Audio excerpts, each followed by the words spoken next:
Welcome to Pharmacy View, Technology and Pharmacy Business podcast series, where we provide regular interviews with pharmacists and key industry people within the Australian pharmacy and associated industry. In each podcast, we look to discuss aspects of pharmacy operation and how technology is improving or interacting with each guest's current role or pharmacy related business. I'm your host, Scott Carpenter, and today's guest is Pharmacist Roger Kluth, and we'll be discussing his experience with different technology platforms he has used. Welcome, Roger. Thank you, Scott. I'm excited to be talking to you this evening. Thanks, Roger. Now, I do a bit of research on my guests, and I noticed that you've got a bit of history there across some multiple brands, which we'll get to talk about in a minute. But I also noticed that you haven't always lived in Australia. So, who is Roger Kluth? Scott, my journey's taken me from the UK. I arrived in Australia 15 years ago, having spent about 20 years in pharmacy in the UK, working for Boots the Chemists, one of the biggest groups globally now under Walgreens. When I first arrived in Australia, I spent about 5 years in a general management role for a small group of pharmacies based in Brisbane. Lucky enough to work with them as they had several different brands under their umbrella, including Chemmart, Discount Drugstore, and White Chemists. Subsequent to that, I started to work with the White Chemists Management Group as a buyer in the health category, so quite a different role in that space. Spent for about 4.5 years there, and then moved to working with Sigma Pharmaceuticals down in Melbourne for the Amcal and Guardian brands in a very similar role. I then moved back to Brisbane, where I worked for the Healthyworld Group as an operations manager, and then moved to working for API. And with API, I looked after some of the Soul Pattinson Pharmacist Advice stores in a business development type role. I'm now back working with the Healthyworld Group in a professional services manager role, been there about 4 months. So, I guess in that time, Roger, you've been exposed to or been part of rolling out the new Escript program through that group. Yes, Scott. One of the first things I did when I sat in the seat was to, I guess, understand the rollout of e-scripts and what each of our pharmacists needed to do to be e-script ready. Quite a drawn-out process, as you can imagine, with 7 stores. So working through that with mainly the owners, but learned quite a lot in terms of the process, and it is quite time-consuming. So, what kind of challenges, I guess, did it throw up in terms of getting the pharmacy teams ready? I think, as I've seen so many times in pharmacy, taking on new ways of working or changes to the way we work, we tend to find conservative pharmacists being quite technophobes. So quite a lot of work online to get all our accounts working to allow e-scripts to be able to be processed in our pharmacies, and also looking at the technology that we currently have to make sure that it has the up-to-date software and hardware to be able to cope with those things coming through. So, I guess in some cases, a bit of hardware technology might have been needed to be upgraded, or Yeah, absolutely. Interestingly, we learnt some things about the different types of scanners, for example, that we had. So there's different types of scanners that if you have the wrong type, a 1D scanner, you can't scan your e-scripts in. We found that out the hard way and realised that we needed 2D scanners to be able to accept the e-scripts when they come into the pharmacy. okay. And I guess it's still possibly early days, and it might be something we can talk about again in a couple of months' time. But has there been, what's the customer acceptance been like? Look, our experience in our stores, we've only had a couple of stores so far that have accepted e-scripts. In Queensland, there's 3 communities of interest, so 3 areas that the project's been sort of trialled in. We've had a couple of stores, or one store particularly, that's had to accept e-scripts outside of those community of interest. Initially, a little bit of a blip. The patients, particularly once we worked through the process, have been very excited about being able to bring their script in on their devices. Okay. And I was just also wondering, is there much of a age or demographic acceptance that you're aware of? Is it the baby boomers? Is it the youngest set, or is it a mix of customers across all areas? Interestingly, the first few that we've had have been probably the 30 to 50 age group. Okay. But Yep. we've recently also been working with patients to become members of our app signups applications, and we're Yep. having patients as old as 80, 85 who are wanting to use that because of the platform that they offer. So there is a take up for the older demographic, and we're certainly seeing more acceptance as time goes by. Okay. So the app program you're talking about, is this like the Script Ready program? Yeah, so a few of the brands and banners already do the apps. We use the Pharmacy Guild My Pharmacy Link app in all our stores, except for the Priceline store that we have, but that also uses the same platform, the Guild platform. So we're seeing an uptake in using that rather than the traditional SMS reminders that we've been using up until this point. Those are still in play, but certainly the app is the way to go because that will be the platform that will be able to interact very well with Escripts. Okay. And what kind of interaction have you had with the doctors in your local medical centres? Are they like accepting, or are they jumping on board fairly quickly with this, or is there, what's the uptake like? Yeah, well, interestingly, the reason that the one pharmacy that has taken e-scripts in has done that is because their local doctor has started to prescribe this way, and they were wanting to do it rather than us approaching the doctors. So I think there's a difference in certain areas. We're certainly seeing that some of the doctors are quite keen to I guess embrace the opportunity. And it's certainly Okay. very much a thing that will be beneficial in terms of having scripts secure and reducing the errors that you can get through the paper platform.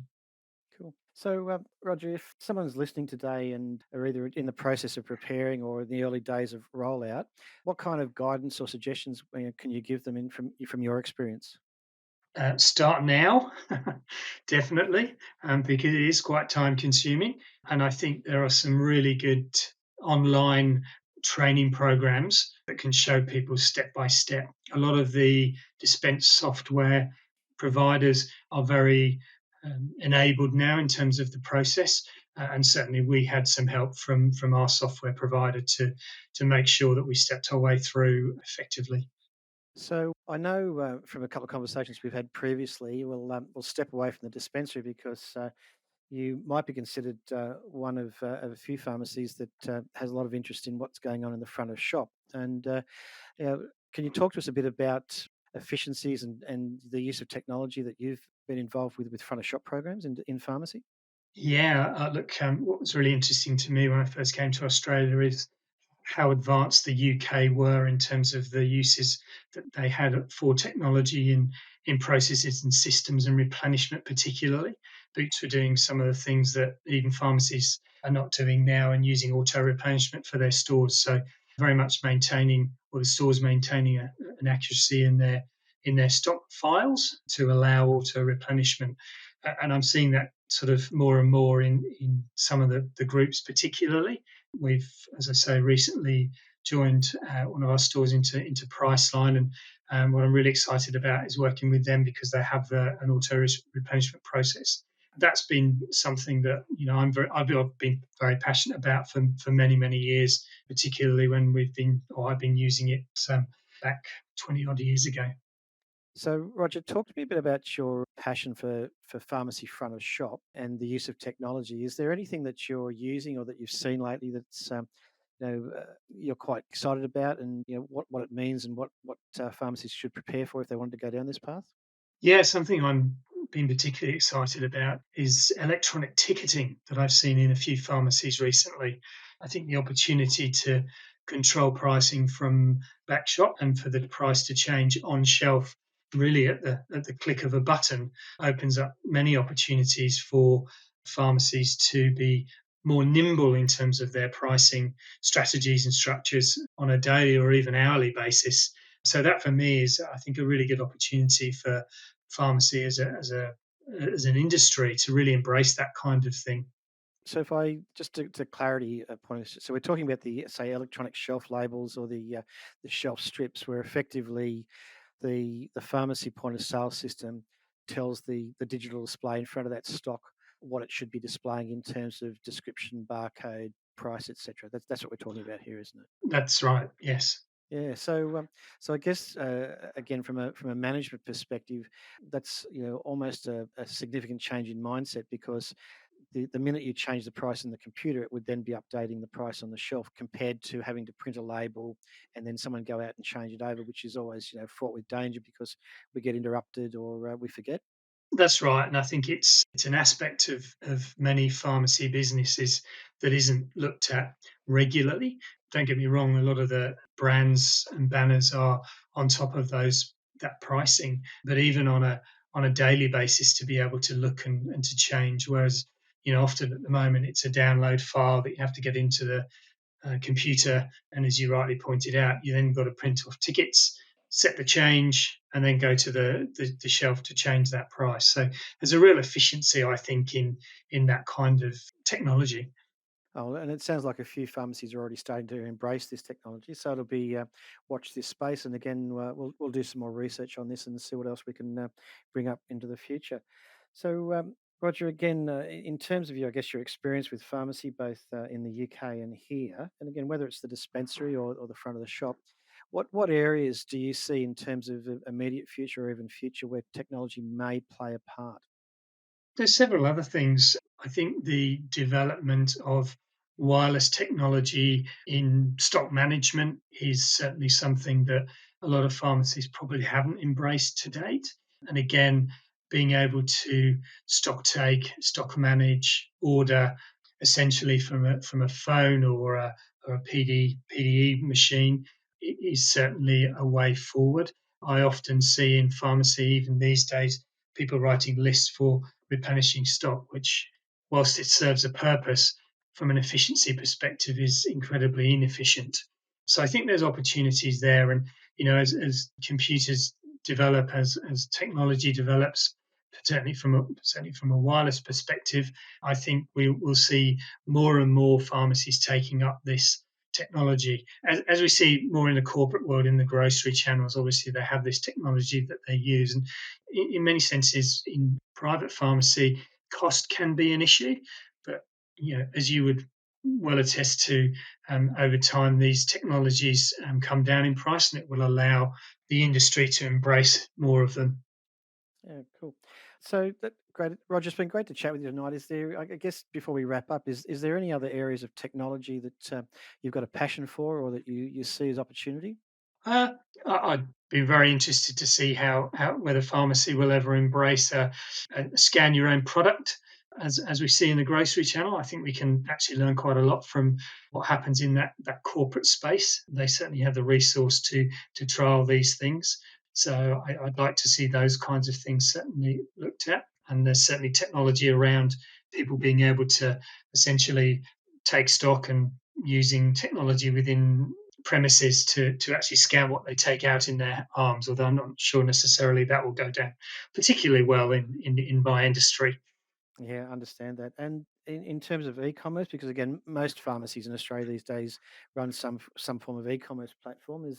Is it where you think it needs to be today, or do you think that there's still advancements in that area for pharmacy in Australia? I think the uptake has been slow.